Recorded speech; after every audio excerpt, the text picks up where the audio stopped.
This isn't what you'd expect a nervous first-time mom to sound like. She should be sleep-deprived, anxious, worried, right? At the Christ Hospital Health Network, we try to build trust, give honesty and levity in equal measure, so you can ask any question, share any experience with someone who understands, someone that doesn't just sound like a doctor, but like a friend. The Christ Hospital Health Network, everything it takes. The Pound This Podcast is brought to you by the Christ Hospital Health Network. This is the Pound This Podcast, episode 801, Health and Wellness Through Divorce with Lindsey Bonadonna. I want to lose weight, but I don't know how to get started. What should I meal prep every week? How do I get those sweet booty gains? Inspiration for your healthy lifestyle. The Pound This Podcast with Amanda Valentine.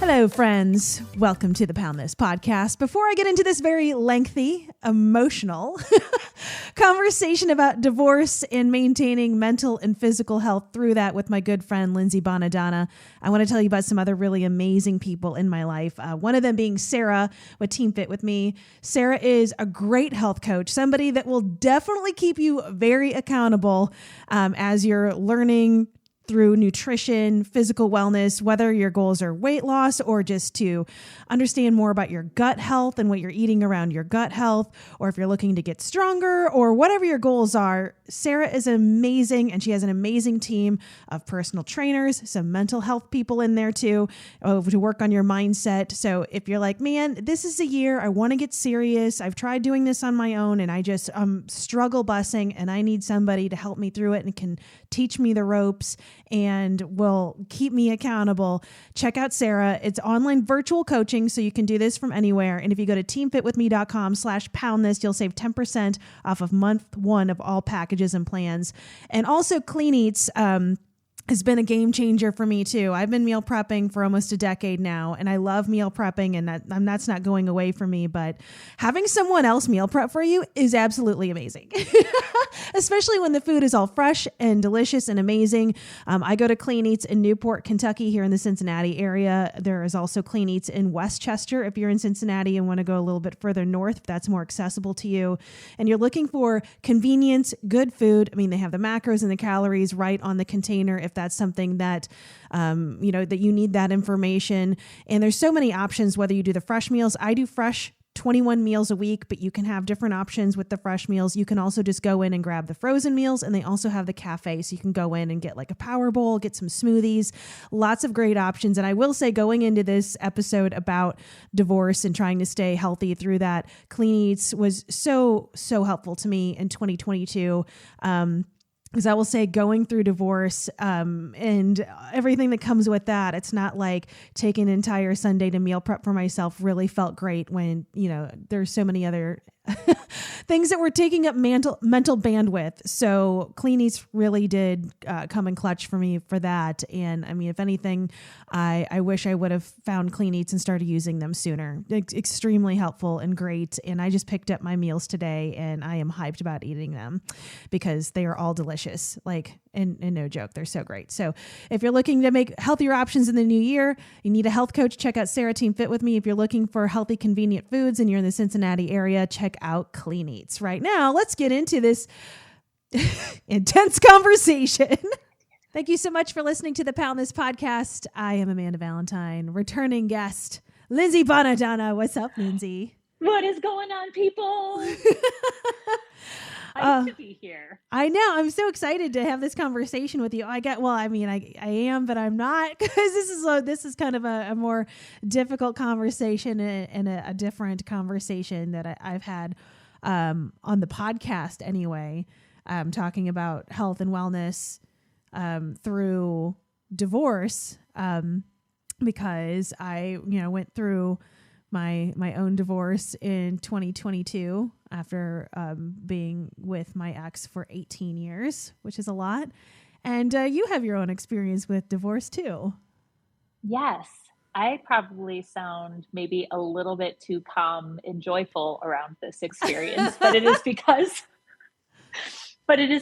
I am much further removed from the fresh divorce part. But yes, I have actually been divorced twice.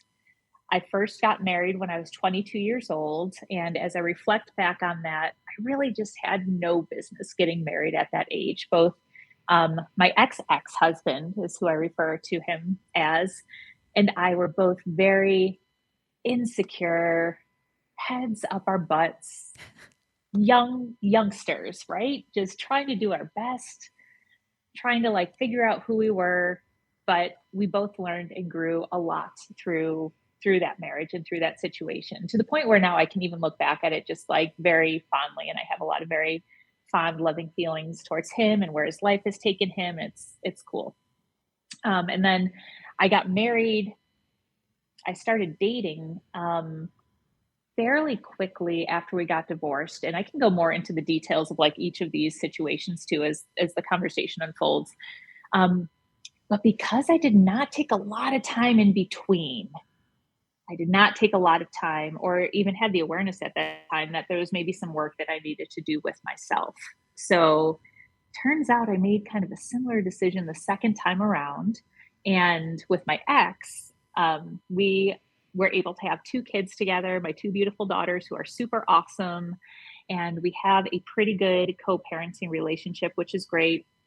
But again, coming out of this second relationship, I had the wherewithal to take a pause and to be like, Lindsey, you keep on making the same errors in judgment. You've now done it twice. You've now spent like a total of around, almost 20 years in these 2 relationships that had similarities to them. So I think you need to like be by yourself and figure that out before you move on to another relationship. So, divorce is really hard no matter what way that you cut it.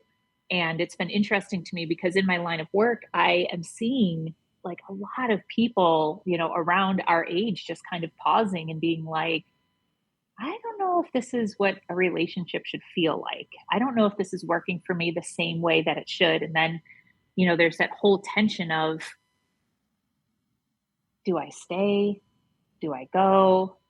There's the whole societal narrative around it. There's just so many complex things that can make it really hard to move forward in any way that is healthy and in any way that really honors yourself and where you can feel like you can really take care of yourself through this process too. It's just a whole S show, but it can be a really wonderful S show at the end of the day.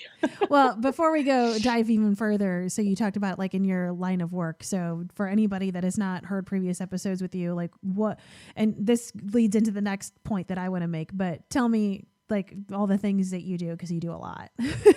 Yeah. And a lot has like changed since the first time I was on your episode. So like in the core of my nature, I am a health and life coach that very strongly believes that life does not have to be filled with restriction and that change can be made just one little kind of fun size step at a time, and that we are put on this earth to really enjoy whatever we are brought here to do.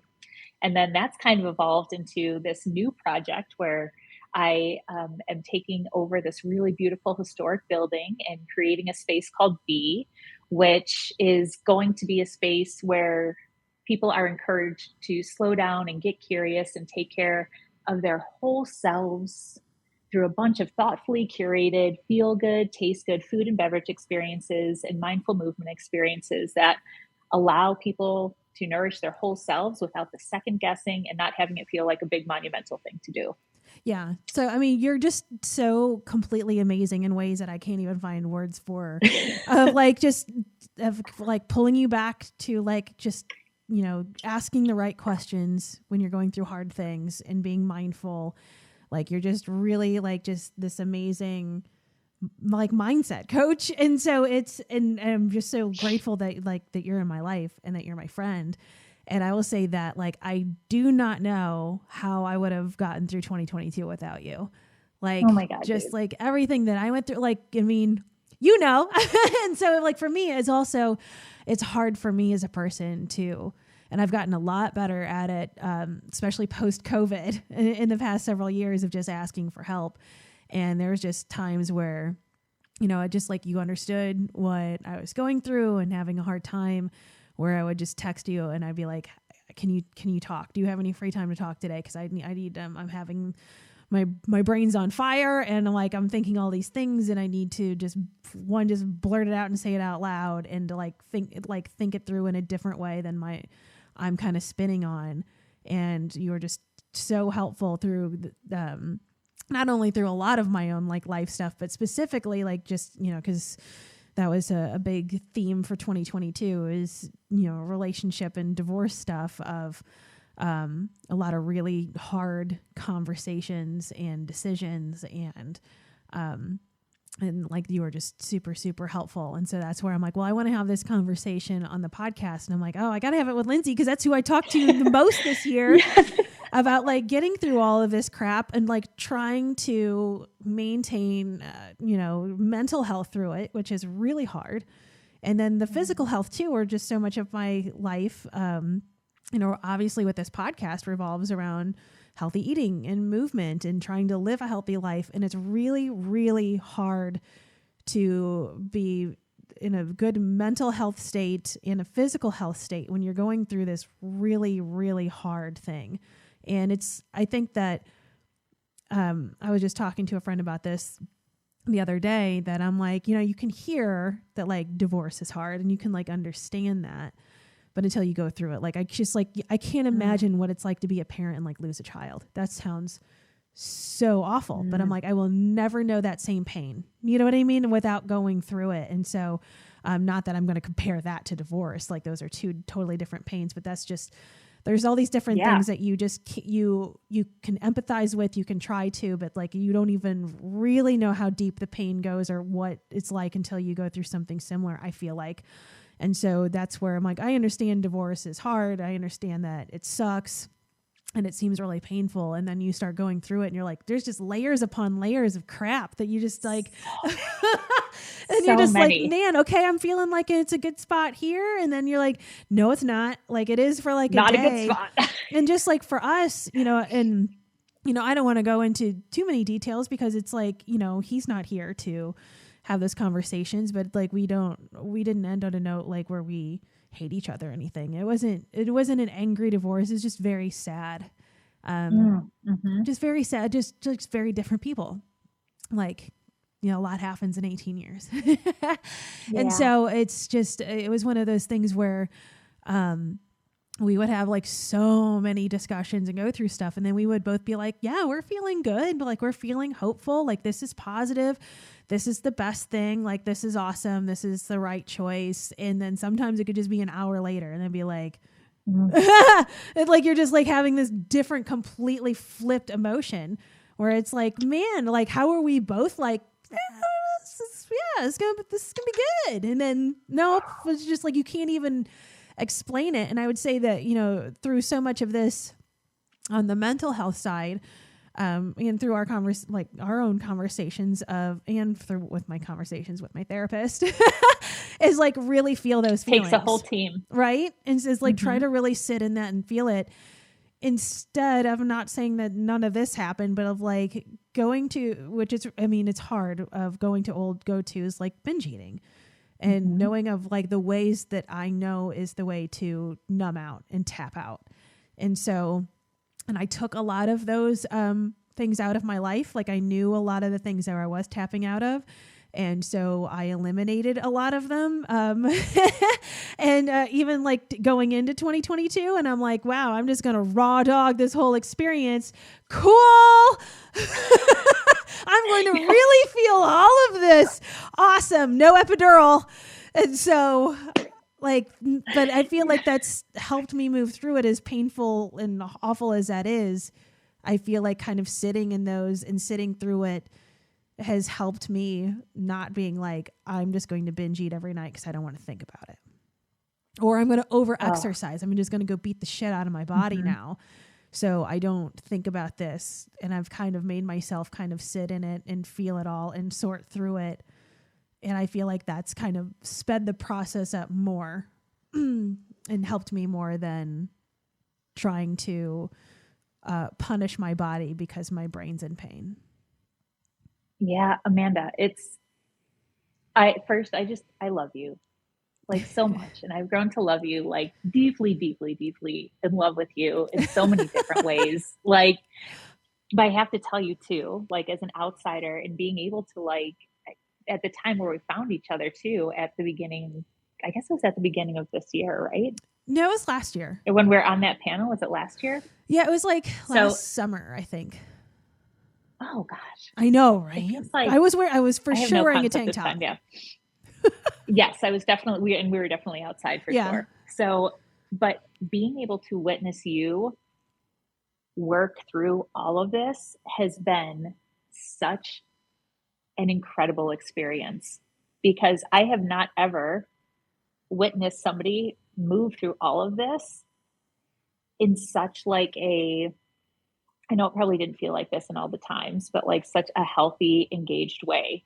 Because I think like similarly, what happened for me after my second divorce, my way to numb out is because I am, like a recovering external validation aholic, was to seek external validation from people, right? So I started going down this path again of seeking this external validation from people and not from great places at all. And when I took that time to pause and be like, no, I can't do this anymore. This is not the way to handle this. And I decided to sit in that yuck there, to just echo what you're saying. Nobody likes to deal with the yucky feelings, right? Mm-hmm. But the yucky feelings are part of our entire human experience. And they're just as important to feel and sink into in a way where we feel supported to sink into them and to have a network of people around us that will be able to kind of like lift us up or be like, hey, you've been here for like much longer than a season or much longer than, we're starting to notice things. There's a lot of power that comes in trusting yourself to like sink down into that yuck, if that makes sense. Yeah. Because I think when we take some time there, we can be able to understand why that yuck is showing up and to be able to do something about it. And that other piece too is to just make it like even more clear, is part of it is trusting ourselves to sink down in that yuck and trust ourselves that we won't stay there, that we can experience it, let it move through us, learn from it, grow from it, probably revisit it a million more times throughout our life. And then the second part is to have that support system in place because, as humans, we are not meant to do life on our own. Like we are communal animals that are meant to be in community and are meant to grow our lives in community. So when we have those two places, the trust in ourselves and the community around us, we're able to experience this whole thing and really evolve and move through it. And I can speak for this. I mean, Amanda, I've been like an outside witness to the transformation that you've went through this year. And even what you've shared, just like earlier today when we were chatting, I'm just like, dude, you've done a lot this year. Holy cow. Like, holy cow. It's been wild. Yeah, this year has been bonkers. It really has been. And it's so awesome. But I know it's like, this is what's interesting is that like, as you were going through all of this, I'm like, oh, I know you're going someplace so cool. It's going to be so cool. I'm like, just hang in there. Just trust it will be cool. But I can also speak from personal experience that there's no way I would be doing anything that I'm doing right now if I did not make a choice to leave my second marriage. And I wouldn't have ended up in that second marriage if I didn't decide to leave my first marriage. And I wouldn't have decided to get into my first marriage probably if I had like a better sense of myself and could affirm myself on my own. And now I can look back on these areas of my life with just, and I don't want to be cliche because sometimes I get agitated when people say this, but I mean, I'm at this point now where I'm just like, well, this is all cool how this has worked out, because if these things didn't happen this way, there's no effing way that I would be doing this whole not random, but like kind of random business adventure where now I have like a whole building and our health and life coach when I worked in craft beer for like 13 years, like crazy. So it's that combination of like letting yourself feel the feels, having community around you, and trusting that real cool S is going to happen when you kind of like let go of that backpack that you've been carrying around. Yeah. I mean, I'd say that it's never been easy for me to let go of stuff. Like I'm the person that gets overly emotional and very sad. Like when vacations are over, like I don't want to let it go. Like it's things like that too, where it's like, so to, having like, and it's as much as I've moved around and changed jobs, it was always just very hard to leave. Like I've lived in, I can't remember, I counted. It's something like 16 different apartments or something like that. Like it's a lot.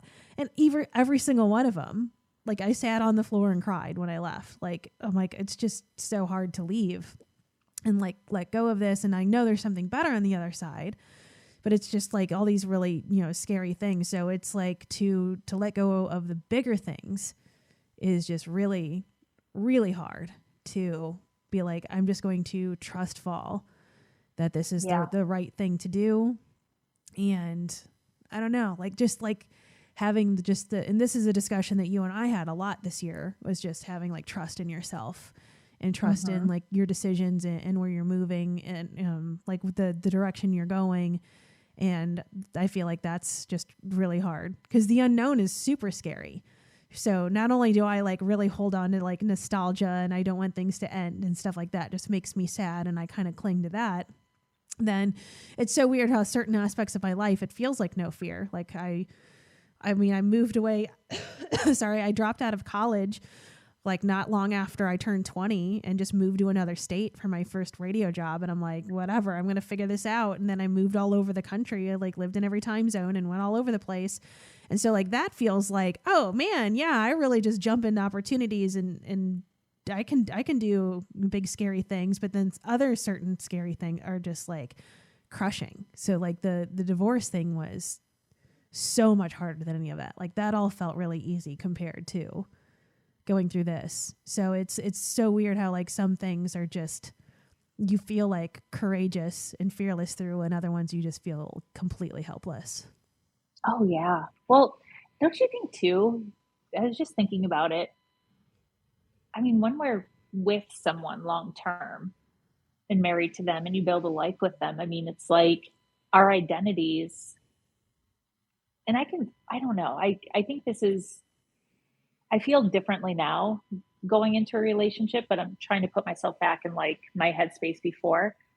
I think when we get married really young, our identities become, we don't really yet know who we are fully. And I think our identities get melded with whoever we're with and become a part of our identity, right? Because I mean, when you share space with somebody for that long, so it makes sense that it would feel really scary, like the 50 million what ifs. I don't know if you had these, but I definitely was like, as much as I was sure that I was making the right decision, that we made better friends and co-parents than we did married people, there was still all of that kind of fear of like, am I going to be alone for the rest of my life? Am I going to like, is this going to be horrible or is this going to be great? Like, I mean, 50 million different what ifs came up, like, what am I going to do now that I don't work in craft beer anymore? Like, what now? Like, yeah, but at the end of the day, I think, I don't know. Well, did you feel,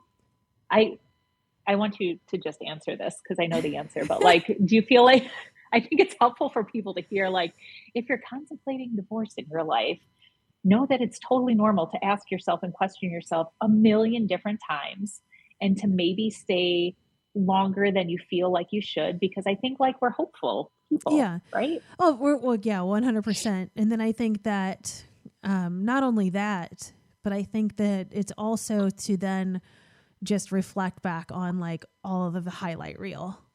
Oh, so yeah. Then when you're making these hard decisions, it feels like you just want to pull yourself in your comfort zone, because it sucks to leave your comfort zone, no matter what that is, whether you're switching from Diet Coke to water, like that's a comfort zone and it sucks to go through. And so like, it doesn't matter like what level, like you just instinctively want to stay comfortable and in a happy spot. So I feel that like, at least speaking for me, with this specific scenario of talking about divorce, it's like, it's the right decision. Like there's a million reasons why it's a right decision. And then because it's so scary and different, then your brain will be like, yeah, but let's play the highlight reel. Doesn't that feel bad? You know what I mean? Like, oh, you sure? You sure? Because remember that one time? That wasn't so bad. Yeah, that was 16 years ago, but still. You don't want to leave that, dude. Oh my gosh. Well, you're making me think of like how intriguing it is how comfortable we get in really uncomfortable, even dysfunctional situations, that we find more comfort in that Oh, than we 100%. do in like whatever the change is going to be, which is more than likely going to be like really great when we let ourselves kind of like come into that place. But you made me think about, I don't know if it was like my therapist, I don't know. Somebody that I was it was probably with you. Somebody I was processing through this all with. I had this realization of how I got used to living on crumbs. And like the metaphor was relevant to me as well in like my relationship with food, what I expected in relationships. Like I think back to my marriages, I'm just like, even work expectations. It's like I got used to being satiated on crumbs. Like it did not take a lot for me to just be like all in on something, right? Like I think about in my marriage, it's like if one little thing happened, I would be like, okay, I think everything will be okay now. Now we can work on this. But it was like a vicious cycle of like everything's cool, then it's not cool. Mm-hmm. Then everything's kind of cool, not cool, then it's cool again. Like, I mean, it was horrible. And I realized it's like I allowed, I don't know how to say this. It's like you get so used to living on crumbs that you forget like what a full effing delicious, nourishing meal tastes like. Yeah. Do you know what I mean? Like in a relationship. And I just started realizing, I was like, dude, I don't want to like live on crumbs my whole life. Like this is complete BS. Like, and the up and down. And now that I've been out of it for a while and have found myself into, this is wild, but almost 3 years into what I still believe is like a healthy relationship, my first one of my 41-year-old life. I've realized that it's like, none of us deserve to live on those crumbs, and like the highs and lows. Oh, dude, I just don't have a stomach for them anymore.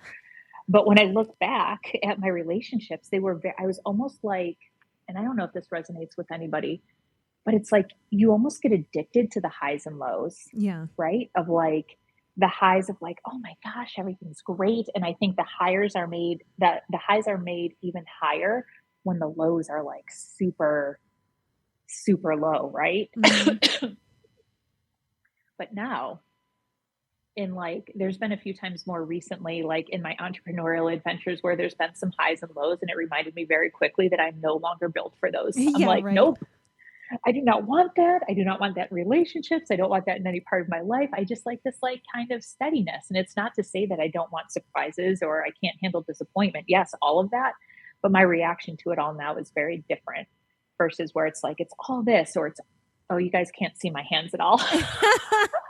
So what my hands are doing is like, my one hand is high over my head and my other hand is very low. But it's like, when we take time to know and love ourselves more, we can understand where that center is in our bodies, in our feelings, in our mind, in our emotions, in our soul, everything. And we can keep things closer to there. Whereas I feel like when we don't really know and fully love ourselves, we can find ourselves really reaching high, low, everywhere to try to bring ourselves to center, but we don't even know where that center is.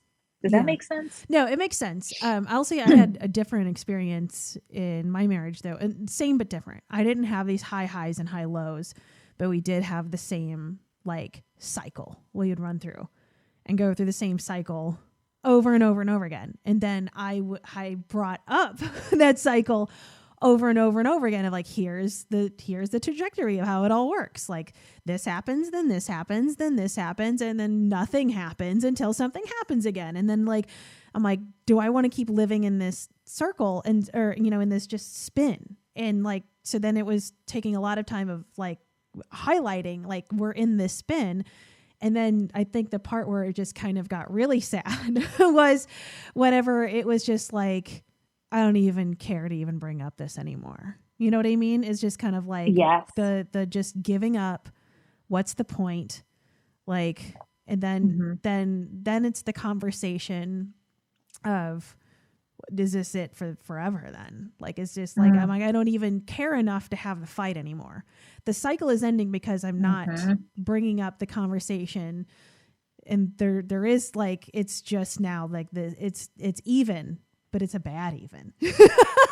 And so it's like, man, it's a bad space to just not even try to fight in the same ways. And I don't know, like it's hard. It's just a lot. It's a lot. I mean, I don't want to make this whole episode going into all the ins and outs of that relationship, but I wouldn't say that even at its best, it wasn't like these super spiky highs and super spiky lows from that. So that wasn't like the addictive part for me. I'd say the more addictive part, which I think that he would probably agree to this for both of us, was more security, codependency, feeling of safety. And I think that was the more of the attachment than like, oh, this high is coming. I think it was more just kind of like we're battering the storm together. And that was the comfort zone of feeling like, I guess there's just the codependency and that sort of thing, which can be really good in certain ways. In certain ways it's not. So I don't know. It's just hard to like, then it's hard with anything, with any aspect, to just be super self-aware and then to also recognize what you're doing that's wrong and not doing any sort of finger pointing and being like, this is where I screw up. This is where I'm messing things up. This is where I'm the bad guy in this situation. Here's the things that I'm working through. Here's the thing. And I know a lot for me where I'm like, I know I used to behave this way and you didn't tell me to change this behavior. I told myself to change this behavior. I don't like that I act that way. I don't like that person. And I decided to change that person. And so that also changes dynamics of a relationship too, where it worked off of being that version of a person. And then you change that version and now the connection's all staticky, I guess. And totally. So yeah. Like that, then that has its own weird things too of like, I think at least in my scenario of just growing in different ways, like instead of growing together, like it's growing, but separately and on these different sort of paths, and which is also just really painful. So it's like, at least in my scenario, I know that, there were, I didn't have any like big dynamic thing. There was no like explosive event that's like, that's it. This is, you know what I mean? It wasn't like, okay, I don't even want to say anything out loud. like for scenarios that could happen. And then it's like, okay, yeah, you got to go. It was just this like long conversation of who we are as people and how did those two people meet together and what works and what doesn't. And I think that just even doing that much self-work through trying to work with somebody else, is really hard. And I think that's why for me it's just kind of like, then I don't know, it was just such a complicated, couple years where it's like, again, I think through that scenario of, I know things that help me get through that stuff are like exercise and moving my body and feeling good. But at the same time, like I just didn't even want to do that. It's like almost like that took up so much of my energy that all of these other things just kind of like disappeared. It's like I almost like couldn't even care about these other things anymore. And then of just trying like that is like, hey, I know if I got a good workout, I'd get the endorphins and I'd feel really good.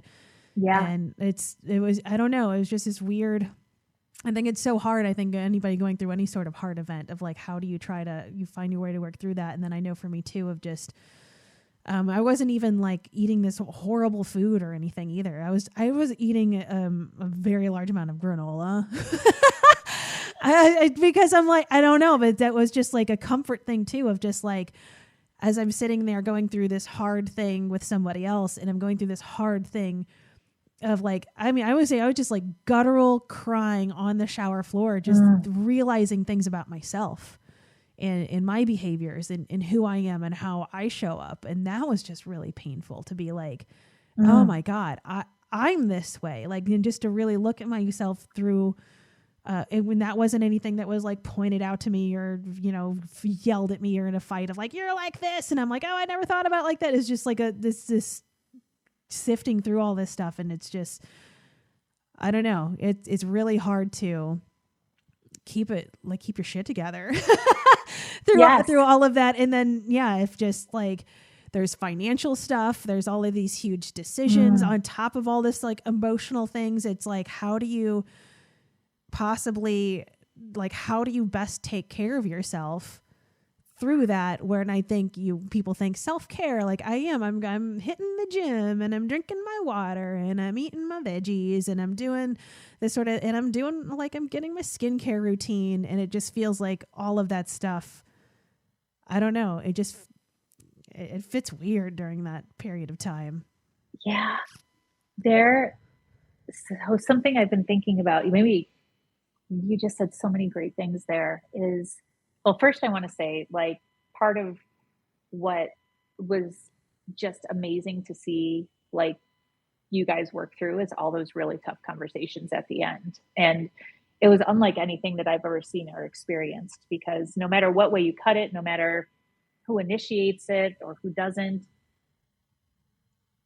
no matter how hurt someone is, like, divorce hurts both people deeply. Mm-hmm. And it's really hard because we know that, like, hurt people tend to hurt other people. Yeah. And it's just a whole mess of hurt. And it sucks. It's really, really hard to be in that place because we don't necessarily act rationally, right? Mm-hmm. So to see you guys, like, talk through this conversation, I was just like, shoot, that's some amazing stuff, but really hard. But it was really hard. You made me think about too, something I've been thinking about a lot. I was having a conversation with a friend, and very similar to what you were saying, like, she just has a lot going on in her life. Her partner has been, like, really sick, and kids, and, like, all this kind of life stuff. And, in my line of work, it is part of what I do is to help to gently remind people and encourage them that it is okay to continue to take care of yourself or to put yourself somewhere at the top of your list, et cetera, et cetera.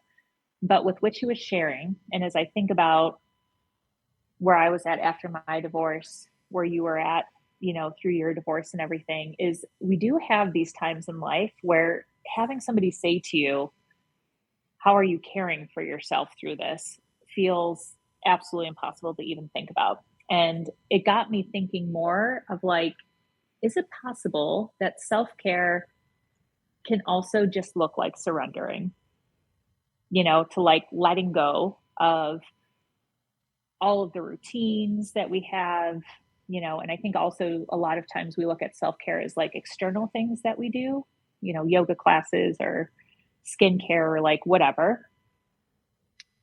But I just think, I don't know, I'm playing around with it a little bit myself, because I'm like, I think sometimes self-care can just look like surrendering into the season of what is, and then trusting that you'll know when you have the capacity to bring in some other practices that really nourish your soul. Because I think sometimes we just need to be in that full place of, like, I don't have the capacity to even, like, think about drinking a ton of water every day or, like, going out for a walk. Yes, I know these things will be helpful and nourishing to me, but it's, like, kind of finding that balance too, right? Because it's like, and this is what I'm not completely sure of, is, can we surrender and have it be a version of self-care? Or where is that line where surrendering could also be, like, severe, deep depression that we can't get ourselves out of? So there's that too, that I'm kind of trying to think through, but, like, well, not only that, then I think on the same lines of where you're going there too. Not only that, but also, what is it, the time where you're just kind of like, where you've gotten past the point of you're getting yourself through it, and now it's, like, become, like, almost an excuse. At least is how I feel about myself. Of like, oh, well, it's been a hard year. It's been a hard thing. Like, go ahead and, like, eat that entire ice cream cake. You get it, girl. And so it's not even like that's anything that feels like this, like, urge to do, or it's bringing my life any joy. It's almost just kind of like, you've had a rough time, so go ahead and just go over splurge. Just go into more credit card debt, or just go eat that thing, or do the thing because this, like, just, you know, take care of yourself. So it's like, I guess for me, it's where is that line? Where is that boundary where you go from like, yeah, no, you should do those things. You got to take care of yourself. You've got to feel good. And now you're just like, oh, now I'm just kind of leaning into that a little bit too hard and too long. And that's really not serving me as much anymore. I'm just kind of doing that because I don't even know why. Like then. Yeah. Yeah, I think there's a balance of like when it's actually helping you versus now it's kind of like hurting you. Yeah. And I think that's too, I mean, it's just natural that we like go back to like our oldest pathways when we're not in a place to really honor our fresher pathways that we've, you know, started to ingrain in our brains, you know, so we go back to those like old habits that we've identified no longer serve us, but they're the deepest ones there. So we're just like, sure, I can come over this way. I also think about too, that's, I think, where community gets real important going through these different seasons, you know, especially with divorce. Like Amanda and I were talking before this about, you know, it's been, and I've definitely been there. I've definitely done this with friends. I'm pretty sure, I know I've had people do this with both of my exes, you know, where it's like, you know, we hear a friend is getting divorced and we're just like piling on as to like what an S head their partner was, right? Yeah. So, you know, it in an effort to make the person feel better, ultimately is what we're trying to do. However, I think we're all way better than that, because to what you were saying, Amanda, too, it's like marriages are two people coming together, and two people are the reason why a marriage works. And I believe two people are the reason why a marriage does not work. So I think that there are different causations as to why divorces happen, but I think that there is a lot of power too in considering, if we're the ones that are choosing to leave, to understand what our role is in that, and not in a way that's self-defeating, but in a way that helps us to better understand ourselves, and to draw in our community and draw in the people that can support us, really leaning into and sinking into that yuck, leaning into that idea of, you know, kind of surrendering into what is, so that they are aware and can be like, hey, homie, are you okay? Like just checking in on you, making sure that you're good, all that kind of stuff. Because I think when we have that combination of self-awareness and curiosity, allowing ourselves to sink into the deep and have that community to kind of back us up in case we just totally lose track of where we're at, because we do that when we're going through really hard stuff. I think that's how we can move through it most impactfully and not drop into that place of deep, deep, deep depression that we can't get out of. Yeah. And I don't know. What do you think? Do you think that that was helpful for you, oh my God, Amanda, just to have and like ask for help? No, like 1,000%. Like that's, I mean, the friendships that I have now, like I don't know how I would have gotten through this. Well, definitely not the same way.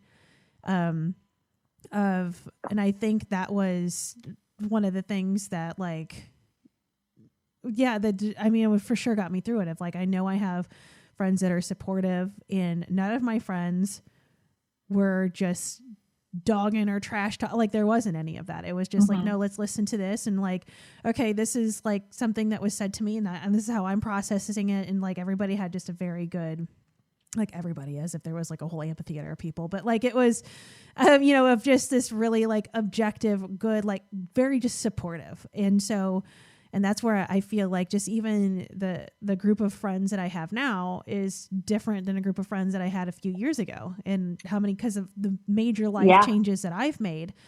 And again, like who I've surrounded myself with. And that's, again, like I am a believer of who you surround yourself with is like who you become or what you emulate. And so I feel like that a group of friends maybe wouldn't have been supportive in the same sort of ways that I've had in the past, but who I'm, you know, is in my close circle this year has just been like, man, like I think I would have been in way worse shape without everybody in my life. And not only just with divorce of like, you know, changing careers again, sort of, even though our health and wellness stuff of like, even going through having my own business and feeling like a failure in a lot of ways in that. And like, just even, I was at a conference with a couple other friends earlier this year, and there was all these people on the panel that like had their own businesses, and like everybody was just like, I'm a rock star, and it's like, it was so easy, and I have so much money, and like I'm awesome, and other people are buying my company because I'm freaking awesome. And I'm like, I was like literally sitting there crying. Yeah. And one of my friends like just like held my hand through it. And I'm like, I suck so much. Like, I'm like, I don't know what I'm doing. And I'm like, these people just are like just wizards. And I'm like, I hate Excel. Oh yes. I hate QuickBooks. I don't like math. Oh I'm like, I'm running the things that I have like off pure emotions, and and I'm like, and just even that of like having, you know, a friend be like, hold my hand until that speech was over, and then be like, no, dude, you're, you know, and like talk me through it, and just be like, you don't have to feel that way. Like just even like those sort of scenarios. And I feel like I would do that for any of my friends. So it's just one of those things too, of like having that genuine support system of people that like aren't telling you what they think that you need to hear.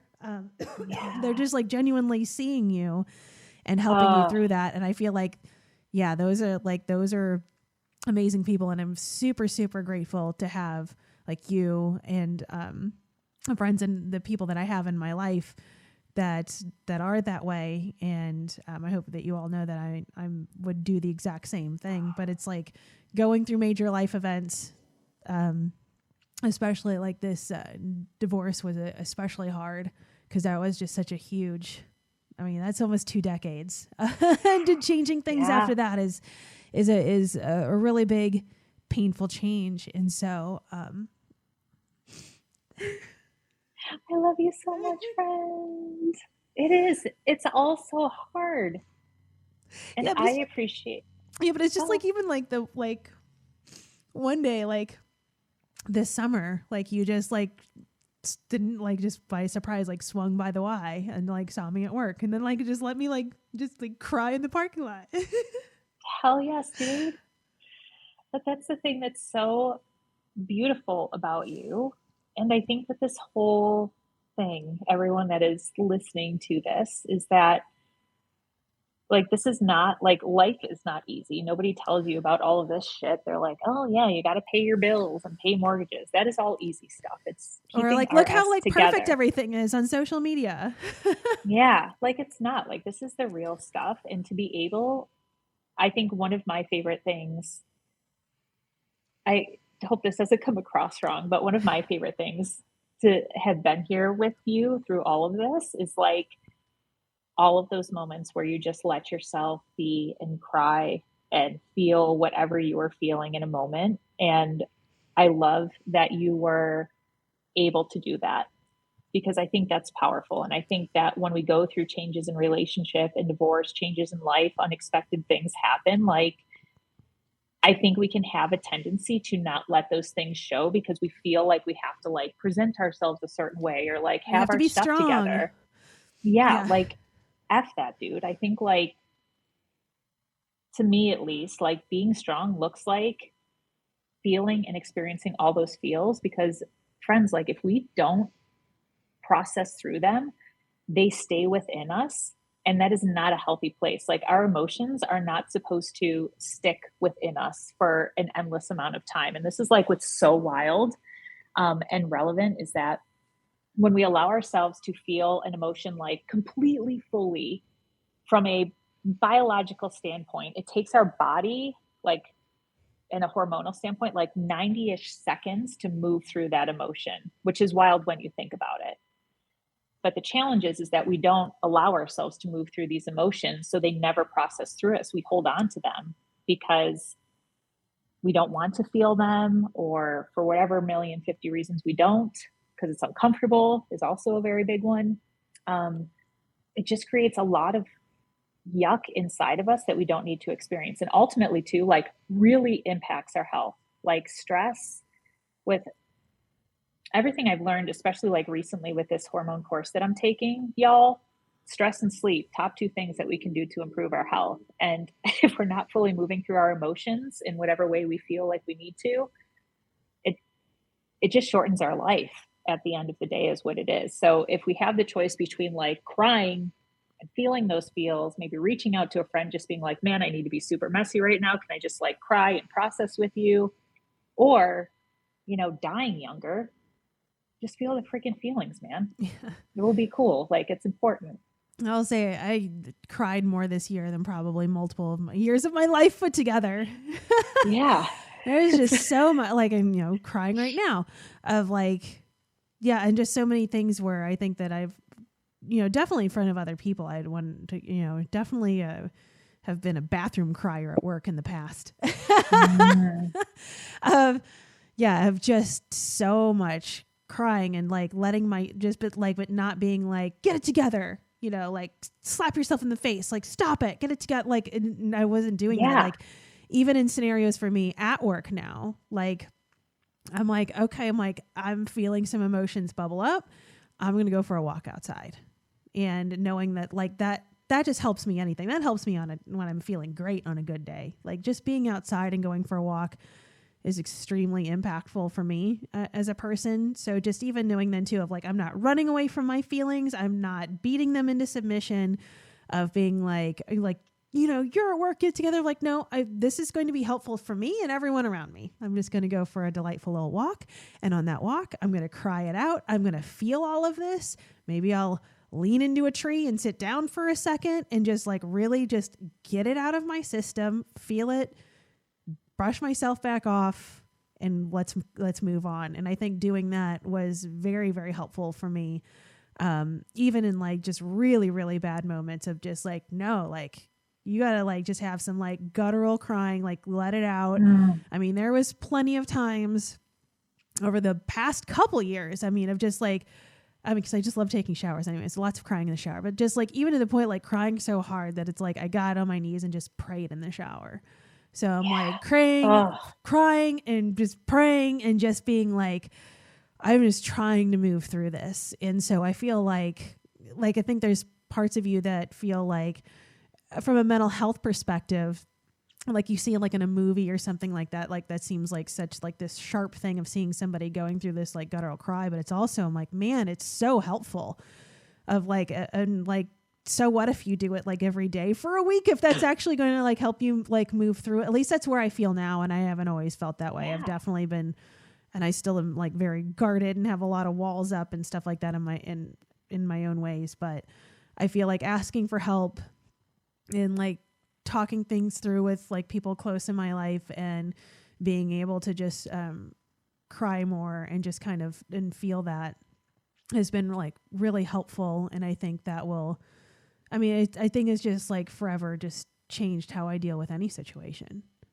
Yeah, I really agree with you on that. As I reflect back on this year, which it's just been like a real emotional year for me this year, but in different ways where I've just been, actually at the beginning of this year, which you were a part of, Amanda was a part of like my very random health crisis where I was like having stroke-like symptoms when we were at lunch. Oh, so yeah. Oh, my thank you, God. When I friend. had to call 911 and go to the ER. Oh, God. Jeez. But she sat with my man eating unsalted peanuts in the emergency room like for hours. That solidified our life partnership.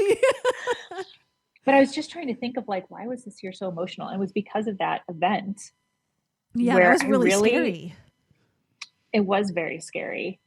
But I remember going through that and challenging myself to like, let myself feel whatever I'm feeling.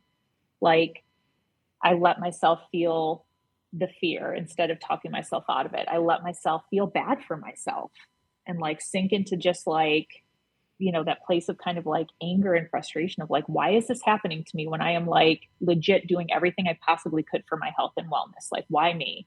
I let myself sink into like the gratitude of the knowledge I had built to be able to get me through this time and understanding how to breathe and my yoga practice and the power of being able to like calm my mind. And I remember how uncomfortable I felt. I let myself be angry too. And it felt so uncomfortable because for me, it was like tied to this place of like, people don't know this part of me. like people very close to me don't even know that I can be like sad and angry and all of these things, right? So like, what does that mean if, happy-go-lucky Lindsay all of a sudden comes out and is like, just says, instead of saying, oh yeah, I'm doing great, I say like, I'm just okay. I mean, this is so silly, but I feel like you'll giggle at this, and people that are listening that maybe know me or not know me, but like I even changed the emoji that I used, because I always use the very smiley emoji with the rosy cheeks. And then I switched it to just like the non-rosy cheeked smile emoji of just like, I'm okay. This is where I'm at, Yeah. But I think so, because of that situation and learning how to do that, I've allowed myself to do that more and more. And also just kind of like get curious around like, gosh, I feel really sad right now.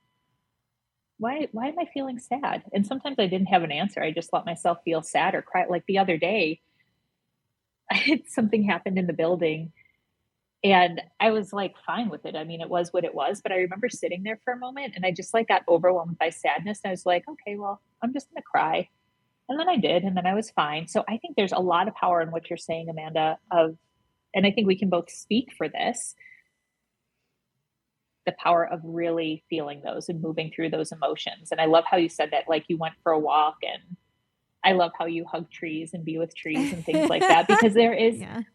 I mean, factually, there's also very like grounding things that happen in nature, but imagine how different this situation would be. And I'm thinking about this for myself this year, if we didn't share those feelings.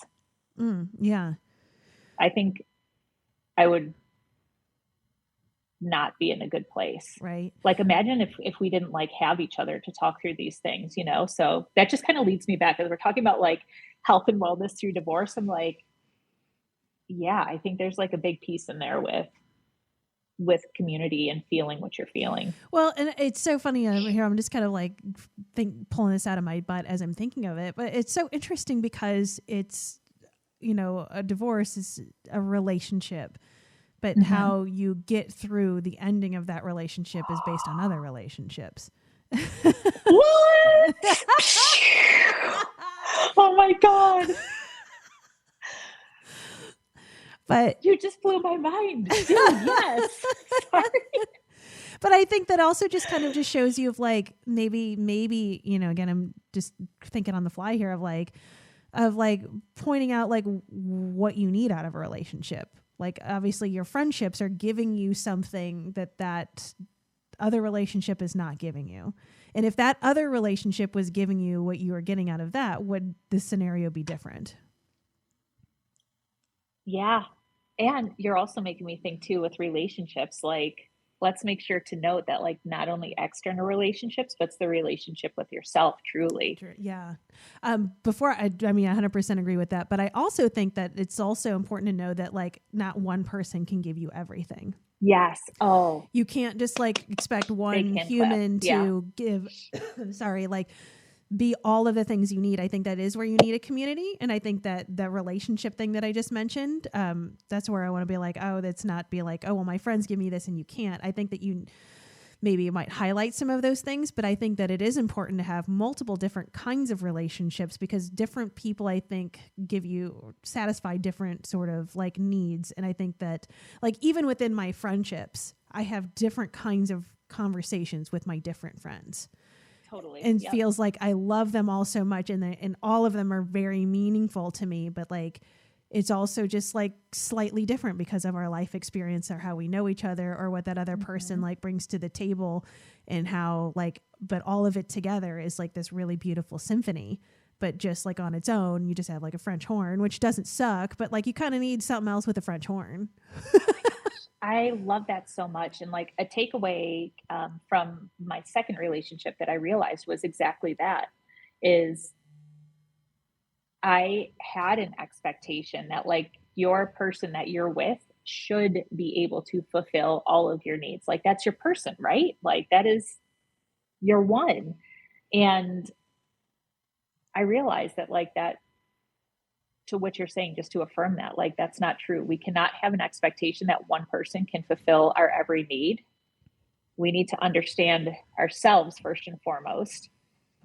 And then from there, just, I don't know, it's kind of almost like I don't know if like extending grace is the right word, but just kind of like acknowledging that like, yeah, we have different people for like different things. And it's okay when your partner cannot fulfill every single need. But there is also that line too of like, and I mean, I feel like this is with like every single situation, every relationship in our life, whether it's like your plumber or like your doctor or like your partner, or like your friend. If you leave the presence of somebody and you feel like complete dog do, and you feel like complete dog do multiple times after leaving that person or like being around them and you feel like dog do, like that's like something to check out on. Yeah. Because I don't think anyone that you choose to have in your life should make you feel like shit, Yeah. you know, like that's, Or like but make you question yourself or second guess yourself. yes. Or like say that you're like too much and things like that, because like none of us are like ever too much. We are who we are. And I can tell you all very like transparently, if this was like 2-3 years ago, I probably would not be saying this. So I just want to acknowledge that I'm where I'm at. But I am really leaning into this idea of like,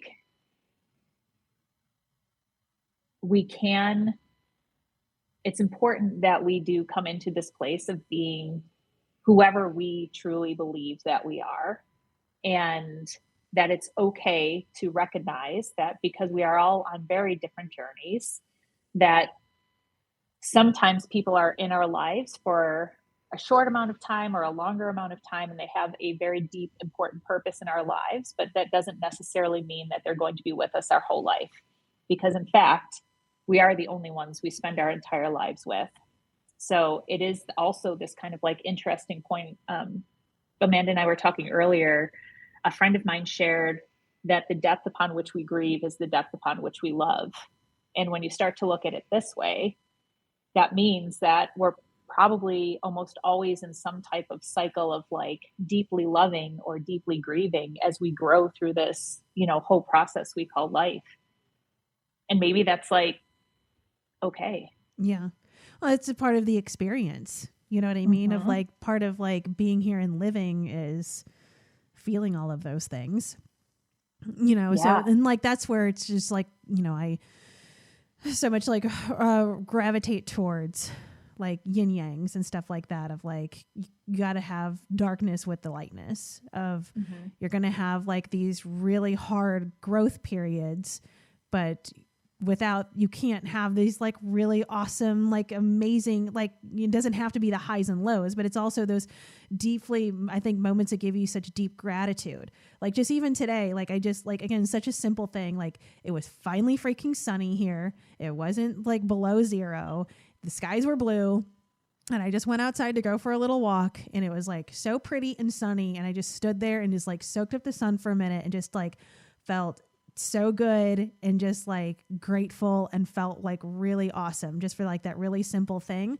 But it's like, I don't know if I would feel that gratitude for something so like just like a life simple pleasure without feeling the flip side of like how much life can also just beat the hell out of you and like make you feel like rough, and understand like going through all these lessons and growth and stuff like to just find of like is quiet, and I'm listening to birds chirping, and it's blue skies and snow and sunshine, and it's just 2 minutes of just like peace feels so much more of the light to some of the like the darker moments. So I feel like I feel in my own experience, not only just with divorce, but through a lot of stuff I've been through, because I've been through a lot in multiple different ways of just like learning to be like, see everything just as like a lesson, and not to like, why is this happening to me? But what is this teaching me? What is this, you know, how is this helping me? How am I growing through this?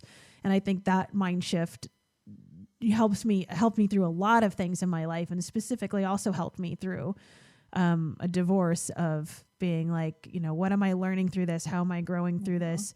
How can this help me build to be a better person for myself and for other people?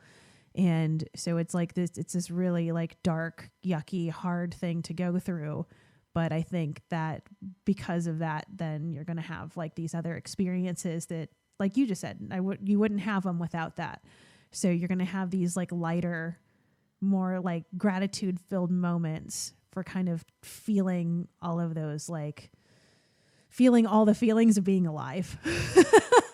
Totally. Yes. And I love too what you just said about how, like, taking those 2 minutes outside. I think that's a really helpful thing to do, especially when we're like deep in whatever yuck we happen to be moving through. But like, I look at it as like physically, it's like when we're in the yuck, we tend to like look down. We're very introspective. We're very like focused on however yucky we're feeling, all those kinds of things. There is such power in just looking up, looking towards the sky, or like, I don't know, looking at a plant or something that brings you joy, or even maybe having like some things around your house that like just make you smile no matter what mood you're in. To remember that it's not all yuck.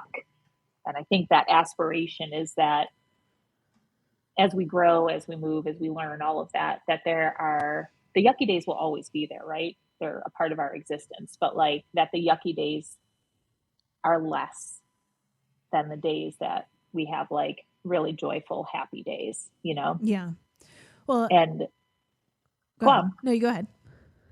Oh, I was just going to share too, because I thought it was so fascinating when I found out that like our brains are not wired to be happy all the time. Like it's a species thing. Because if we were, we would die off as a species pretty quickly. Because like the part of our brain that helps us sense danger and fight or flight, all that kind of stuff is like important to our overall survival.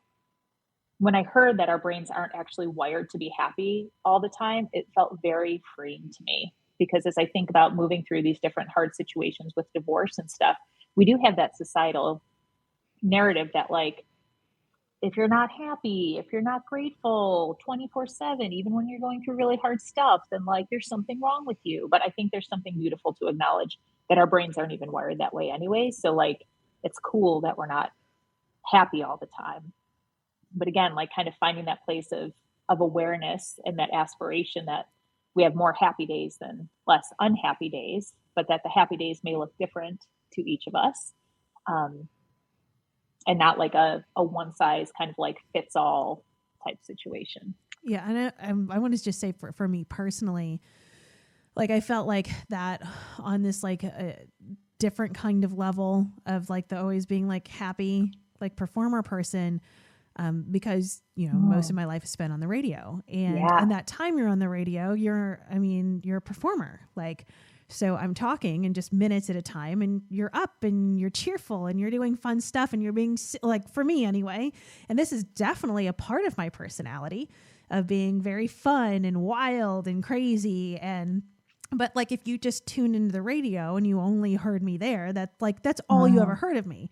Like, you didn't really sit in quiet moments with me or hear me talk about like hard life stuff. Other than this podcast, but even then, there's a microphone in front of my face. This isn't what's happening 24/7. But I would say definitely from that radio experience of realizing that so many people knew me, or as that is who I am. This is very up, very fun, kind of nuts person. Like it in my own brain, this is my own thing. A lot of pressure and that I felt so much pressure doing personal training, where I had so many people that hired me as a personal trainer because of listening to me on the radio or on this podcast. And in my head, I'm like, they probably think I'm just going to be the most fun cheerleader. I'm going to be this wild, crazy person. And I'm like, I'm not that all the time. Like and then I have this like deep beating myself up of like, oh, I'm disappointing other people. They want me to just be this happy, crazy person all the time. And that's the expectation of me. And then it made me like, make me not be that even more. Cause then it just made me feel like really self-conscious and depressed. And that was a lot of stuff just going through in the past couple years of switching careers. And then not only that, because like even in radio, if people would meet me in person, and I am like this happy, like bubbly type kind of person. but like, I also am not like, like super in your face or aggressive. I don't feel like either. Right. So I think that on top of that too, of like, again, like you were saying, like this pressure of like, of being happy, being cheerful, being the, like, I feel like I put this really immense pressure on myself of expectations. And then that's a lot of things that I had to work through too, of just being like, well, so what if they feel that way? Like, is it okay that you disappoint somebody because you were just nice to them versus like doing cartwheels in front of them? Like, is that so bad? And so, and that's going through a lot of, own like self-love and like understanding myself better too. And I mean, just like even things like that, like I didn't even really think of making just even a career transition of like how much of having that job in particular really affected a lot of like day-to-day behaviors for me. Right. And so it's just because I never changed careers to like see how it would impact that. So it was like that's, I feel like I'm a lot better with that now. Or even I feel like now, I have a staff and like, I don't even think like most of them even know that I was on the radio or anything like that. And I'm like, yeah, it feels for me. I'm like, I don't feel like I have to like perform. I don't have to be like, hey, I'm crazy. Like, yeah, I keep an inflatable unicorn in my office at all times and I'm ready to whip it out whenever I need to. But I also don't feel anymore like this, like immense, like guilt or feel awful about myself that like I'm disappointing people because I'm not that all the time, which nobody said that to me. That's just me in my own head. So amazing the things we convince ourselves of. And what you're saying is so relevant too to this conversation, because I think something that's hard as well is that when we're going through these like seasons in our relationships or transitions in our relationships is that we do have to remember that we do not have any control over how somebody else feels or how they're impacted by something. Like that's not saying, obviously, if you're an a-hole, you're an a-hole. Like, stop being an a-hole. However, I'm saying this under the guise that everyone that's listening is not an a-hole, right? So, but I think what's really hard is that, how do we find that balance as well of navigating through this in a way where we understand we cannot influence other people's feelings or emotions. They get to choose the route that they do. And through that, understanding that, allow ourselves to feel all of our feelings, but like not project them onto the other person, but like give them space to like heal and do what they need. Like, I mean, it's like such a complicated thing. But again, I think what's really hard when, two people are hurting and having to make this decision, no matter how it goes, is I don't even know, Amanda, like how exactly I feel about this, but I just want to say this, like,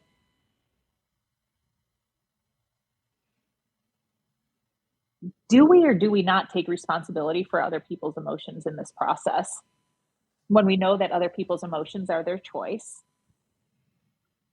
You know what I mean? I struggle with this because like some words were said to me, like, very randomly, and I can't like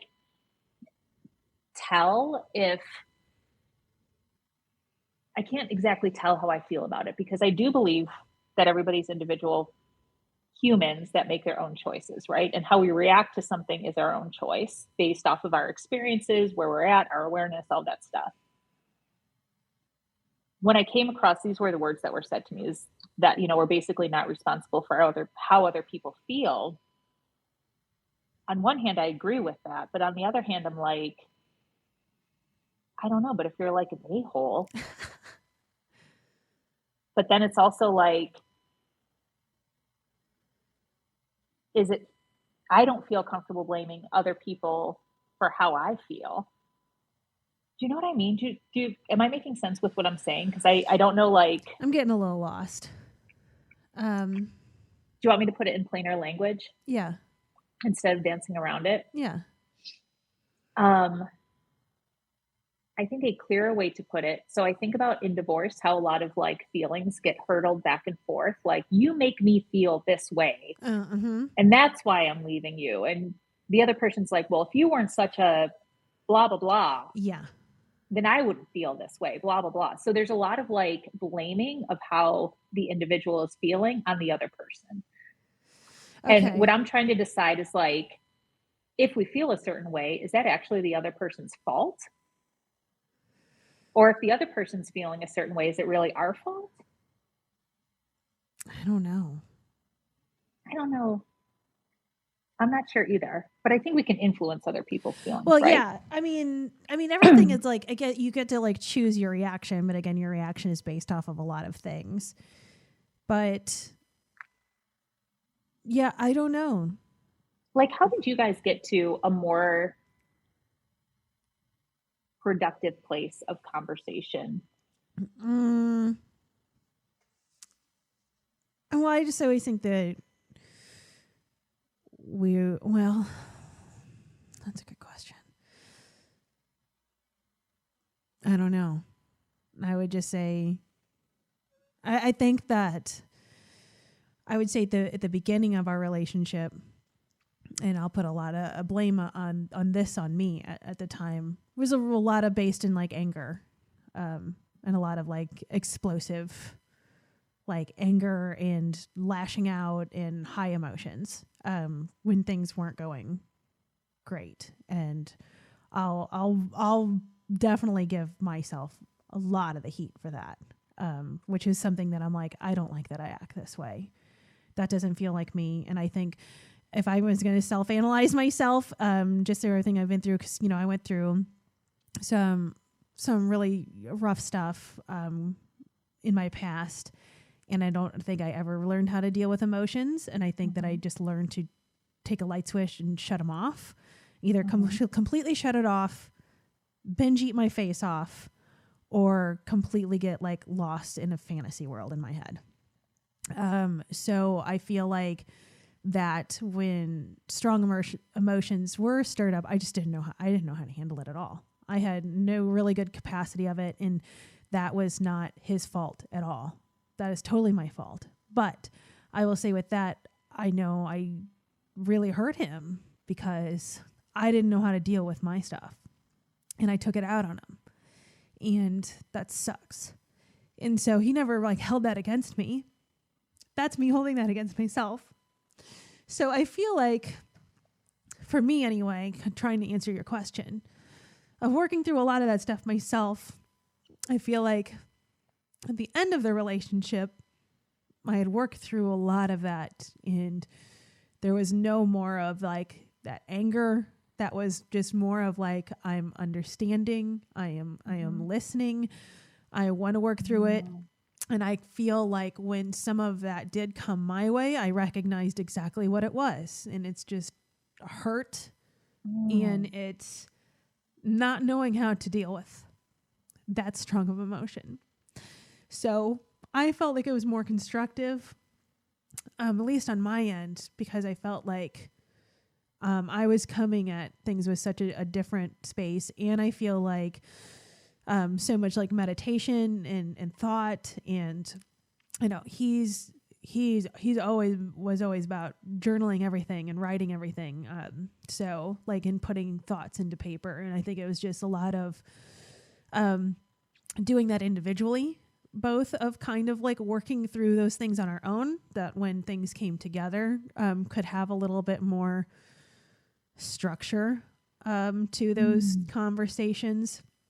And when things would kind of get more elevated, then it's kind of being like, okay, I understand. And like, I think that for me anyway, not doing it like I'd say in my 20s was, I mean, this is a long time ago. I mean, this is the beginning of that relationship, was more finger pointing. And so like, I'm in a place to take full ownership of the things that I do that are wrong and are hurtful. And I didn't, and I'll explain myself. And I just even feel that way, like in jobs and in life, of like, I'll take ownership if I screw up and I suck to something, or I hurt somebody's feelings, like, I'll take ownership of it. And so I feel like that kind of made it more constructive on my end. And, he did some of that too. And the times that I'd say that it didn't go that way, I think was met with an understanding of this is really hard, and let's, this is just going to be a rough conversation. So sometimes it'd be like, okay, well, let's wrap it up from here, take a breather, and continue this at a time where it's more constructive. But it also felt like constructive conversations at the end were also just like, well, how come we weren't having constructive conversations for 18 years? Right. Yeah. So it's like, why did it take this extreme measure? Because there was other big warning signs and big yellow flags and things put up before too, and it didn't have that result. It like took something as big as like, this is ending, to come to a constructive, helpful conversation place, which I don't know what any of that means or why that's there, or if that's healthy or if it's not. But I mean, ultimately it's just sad. Yeah. Dude, you're like a badass that you had what you were saying about how you realized that you're having these really big, emotional reactions, and you kind of like took time to work through that and understand it. So like towards the end, when you were having these conversations, you could understand why some of the reactions were like that from him and everything. And as you were talking, it occurred to me, I was not at that place at the end of my marriage, at the end of either of them. I can't quite remember back to the first one as well, but like the more recent one, I remember being hurt and I remember being angry. I remember feeling like, because if I'm honest, there were like a lot of red flags really from the beginning, but for someone that learned to live on crumbs, they didn't feel as brightly as a red flag as maybe I would recognize today. But yeah, there was definitely a lot of like anger and frustration and not feeling like there could be that conversation. And I don't think he was in that place in his own personal journey to be able to have that deep feeling conversation. You know what I mean? Yeah. But regardless, I really didn't work through these like big reactions or similar to what you're saying of like, I just kind of knew that like I should only be nice and kind and calm. So I would not communicate my needs because I didn't want to burden anybody. So I would keep everything inside. Then I would get frustrated when people couldn't read my mind. Fun fact, nobody can. So then I would have these like big emotional moments of frustration. And I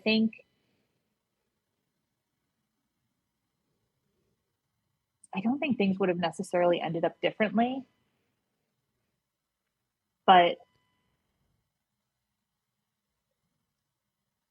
it would have maybe felt differently if there could have been more of that like individual reflection and things like that. And like we did therapy, we did all of these kinds of things, but I think we were just on such different frequencies by that point in time that it was hard to like find a middle ground to even have conversation off of. And like, fortunately, because we have kids together, we're able to always find middle ground there, which is like the most important part at this juncture in time, which is amazing. But yeah, I never really thought about it that way, Amanda. I appreciate you sharing that because I realized that I did not take time to reflect on those big reactions that I was having until like way after. Well, I would say a lot of that stems for me of that kind of self-work, not from this relationship, but from another friendship of a few years ago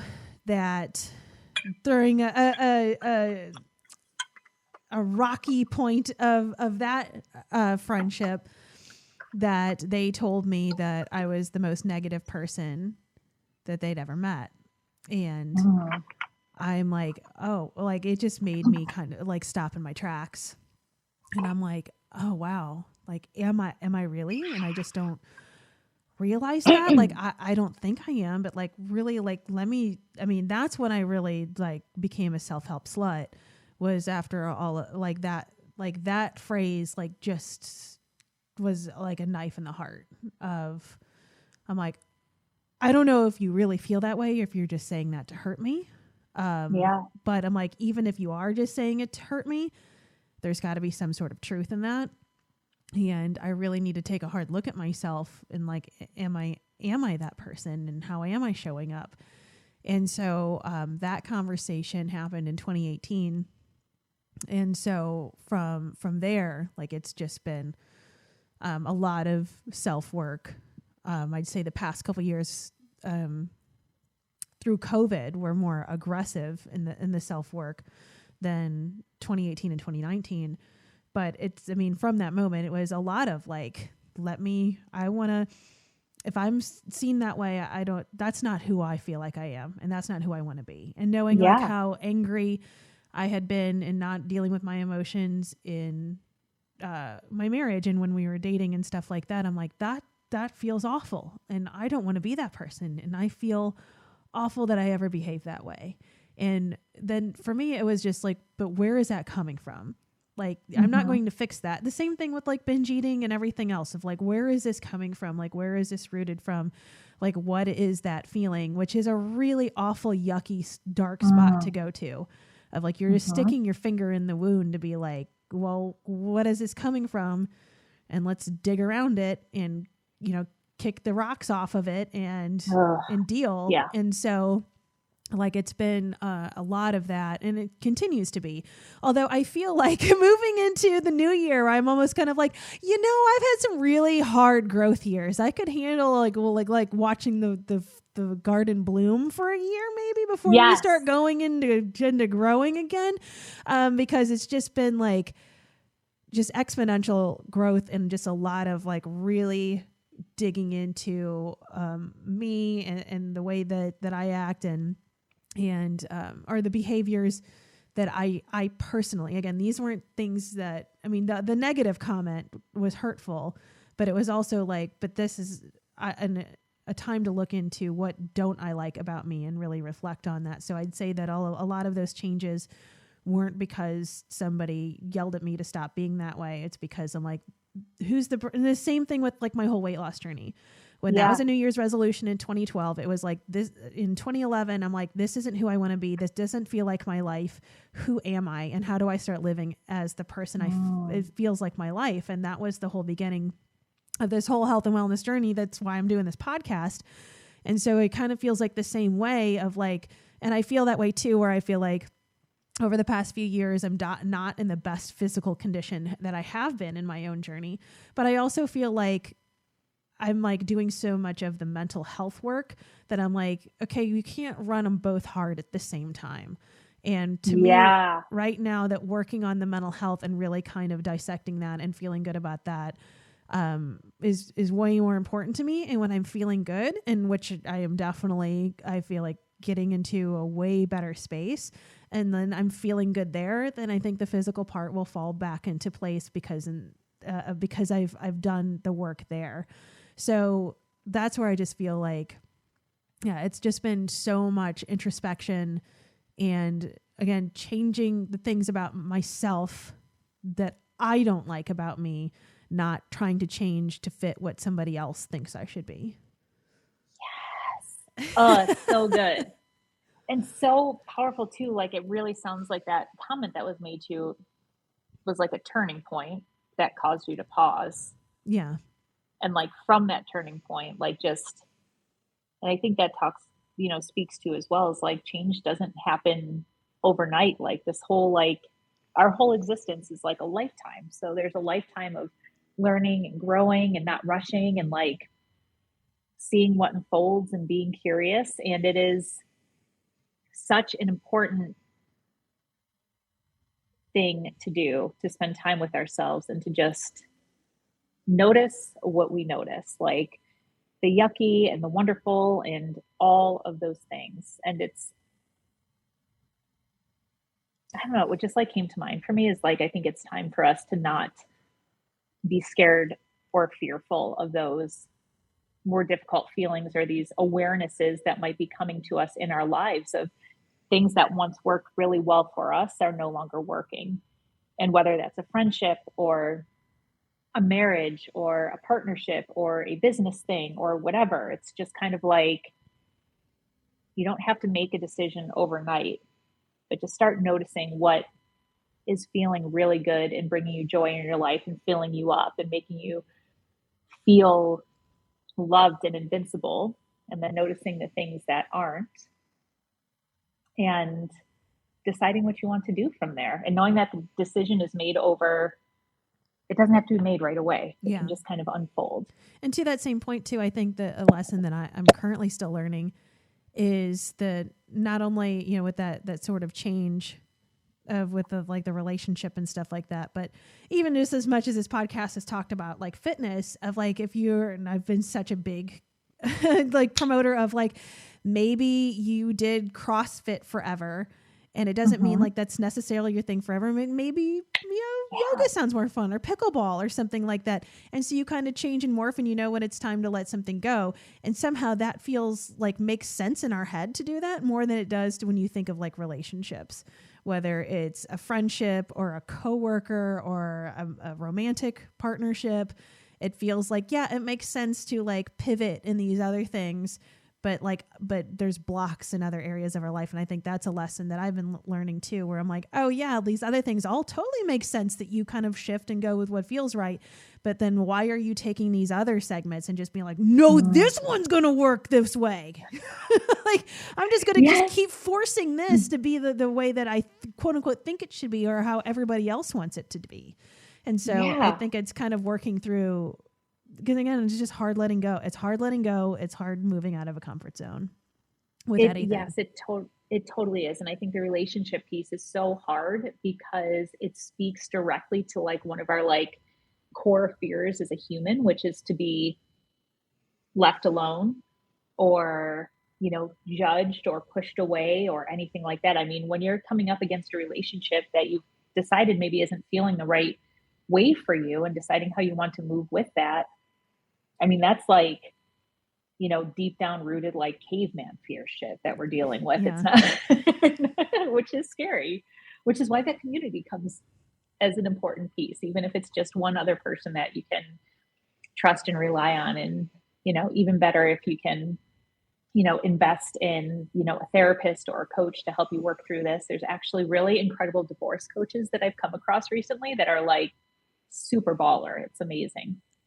Well, on that note, I think we should probably wrap this up, because otherwise, I mean, we've already talked for an hour and a half, and I think that we could probably talk for another an hour and a half if we let ourselves. Oh, Amanda, thank you so much for having me on again. And everyone who's listening, like just a reminder that you aren't alone, and two people that, you know, you may think really have it like all together and we're super polished. Please know that we do not. We are humans just like, just like everyone, trying to do our best.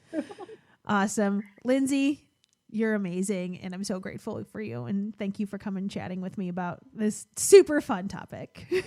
Same, friend, always. Love you guys. AmandaValentineBites.com